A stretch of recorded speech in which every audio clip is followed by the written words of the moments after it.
தமிழ்நாடு ஒரு காலத்தில் இந்தியாவின் முதலீட்டு மன்னன்.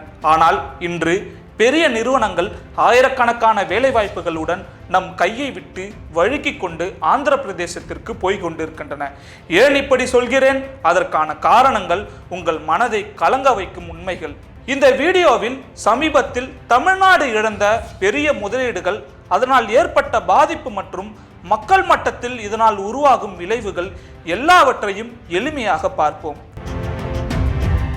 தென்கொரியாவின் ஃபுட்வேர் குரூப் தமிழ்நாட்டில் தூத்துக்குடியில் 1720 கோடி முதலீட்டுடன் திட்டத்தை கொண்டு வந்தது. இது சுமார் 20,000 வேலைவாய்ப்புகளை உருவாக்கும் வாய்ப்பும் இருந்தது. தமிழ்நாடு அரசு அதை குறிக்கும் வகையில் MOU வரை அறிவித்துவிட்டது.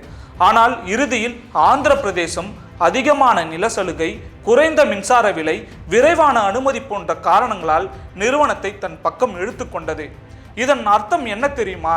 தூத்துக்குடிக்கு வர வேண்டிய 20,000 வேலைகள் ஒரு இரவில் நம் கைகளிலிருந்து போய்விட்டன.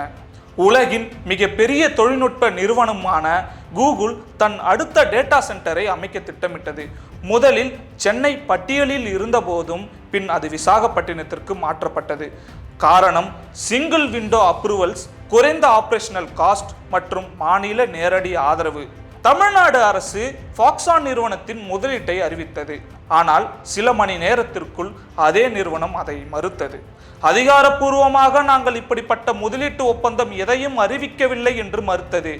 இது மாநிலத்தின் கிரெடிபிலிட்டி மீது நேரடியாக தாக்கத்தை ஏற்படுத்தியது. வெளிநாட்டு நிறுவனங்கள் நம்பிக்கைதான் முதன்மையாக பார்க்கும்போது இது மிகப்பெரிய பின்னடைவு. ஸ்டெர்லைட் ஆலை மூடப்பட்டதால் 13,000க்கும் மேற்பட்ட வேலைவாய்ப்புகள் பாதிக்கப்பட்டிருக்கிறது. இந்தியாவின் தாமிர உற்பத்தி 50% குறைந்திருக்கிறது. வருடத்திற்கு $1 பில்லியன் மதிப்புள்ள காப்பர் இம்போர்ட் இதே ஆலை பசுமை மறு தொடக்கம் திட்டத்துடன் பாதுகாப்பாக இயங்க முடியும் என்று நிறுவனமும் அறிக்கையை தருகிறது.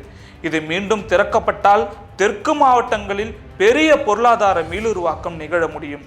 ஆந்திரம் முதலீட்டுகளை எப்படி கவர்கிறது?